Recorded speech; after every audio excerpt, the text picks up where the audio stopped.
pwede po kayong mag-take ng pictures, wala pong problema. So bago po pumasok, bibigyan lang po ako ng briefing sa mga gagawin po natin ngayon sa tour po natin. So first of all, welcome po to Ames Museo Maritimo. And this is the first maritime museum po sa Pilipinas. And here in Ames, meron po tayo tatlong purpose. First, we are a research center. So research po talaga yung ginagawa natin.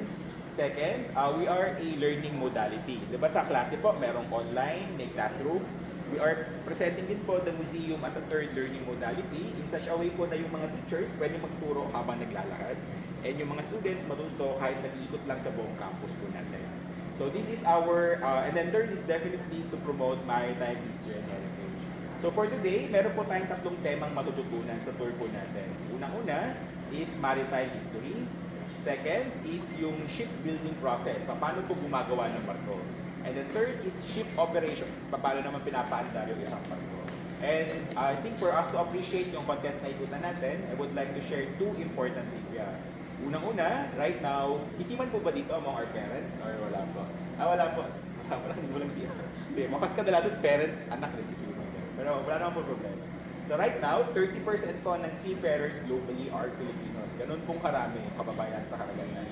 And second, right now po, the Philippines is the fourth largest shipbuilding nation in the world. Pang-apat po tayo sa may pinakamaraming ginagawang barko sa buong mundo. Hindi na paniwalaan pero meron po tayong malaking industriya sa paggawa ng barko.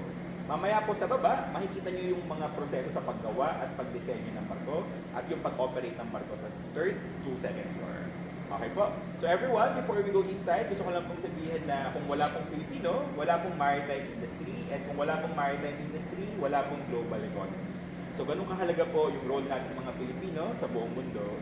At kung wala pong, yung mga behind every parcel ng Shopee and Lazada are really Filipinos that are working hard to make our global logistics system possible. Pwede po umupo dito po.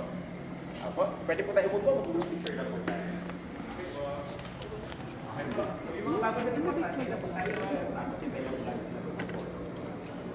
Okay po. Nina. It's too long.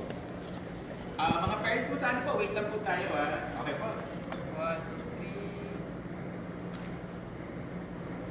1. Sige pa, pasok na po tayo. Sa mga parents po na tapos na, you can exit na po sa likod. Tapos baba po kayo doon, may mag-guide na po sa inyo sa baba po, sa hagdan. So baba lang po, pupunta po kayo sa free door po. Salamat po.